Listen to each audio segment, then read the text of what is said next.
Shabbat Shalom, everyone. This Shabbos is a very special Shabbos. Shabbos Yivarachim Adar.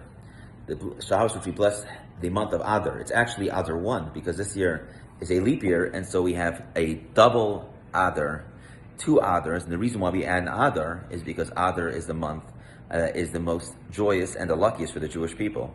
And so we add in this Adar and next month Adar. We'll have small Purim this month, and the real Purim next month. And so we have 60 days of joy. And we all know we can use a lot more joy in our life. And so as we go into this Shabbos, it's customary to already add in the joy as we already bless this coming week. It says that mitzvah gedola lios b'simcha, that it is a great mitzvah to be joyous. Whereas if you look into the enumeration of the mitzvot, you won't find a mitzvah of being joyous. And the same thing says atzvos is the worst a sin.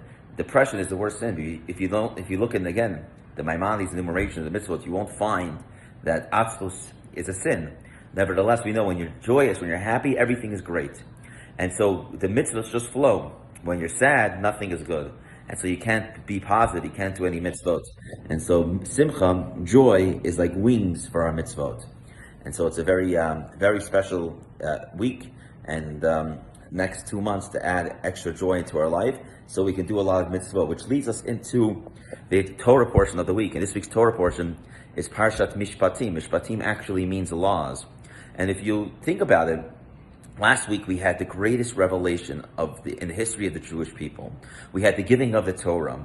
And the Torah was, we saw thunder, heard lightning. We actually heard, Anochi Hashem Elokecha, I am God your Lord, La Yelakim Achirim, do not have any God side for me. Directly from Hashem, the revelation directly in front of the Jewish people, without any mediator like Moses repeating it and filtering it to the Jewish people. And so, after such a great revelation, what would you think we would start talking about? Mitzvot, which we are in this week's Torah portion. This parsha has more mitzvot than any other parsha in the entire book.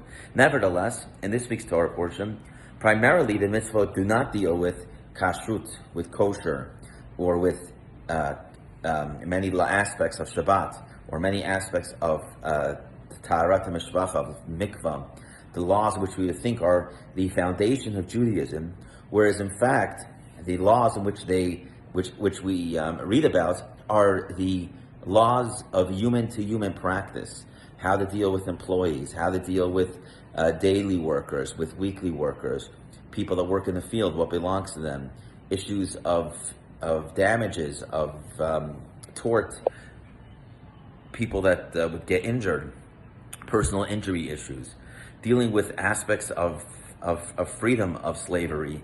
And so many aspects that deal just with practical laws that you would think that we wouldn't need a Torah for, that just common law would tell us this. But the reality is that common law learns us all from the Torah. And the reason why after such a great revelation we have these laws is to teach us that the Torah is not just about putting on tefillin, about keeping Shabbat, about eating kosher, the mitzvahs that feel Jewish. But in reality, to be a Jew means to be a good citizen. It means how we treat people. It means how we treat our employees. It means how we treat our daily workers. It means how we make sure that people don't get injured on our properties. And that is how we act like a good Jew. And so we have many laws, which are the laws between Bein Adam Lamakom, between man and God. But after such a great revelation of the giving of Torah, Hashem tells us that the most important thing is Bein Adam Lachavero, between man and another person. And so as we go into the Shabbos, we recommit ourselves to the Mishpatim, the laws in which we have in the Torah, and we committed to the mitzvot of Naaseh v'Nishma, that we will do and then we will understand. And if we do that, then God willing, God will give us the ultimate joy that we will celebrate in the month of Adar, and the greatest holiday of Purim, that says when Mashiach comes, the only holiday which we're going to celebrate is Purim. With the coming of Mashiach, may it be very soon in our days. Shabbat Shalom, everyone. Tonight, 6 p.m. Tomorrow morning, 10:15. And we have a very special Kiddush sponsored by Yigal Senior in honor of the naming of his baby daughter. Shabbat Shalom.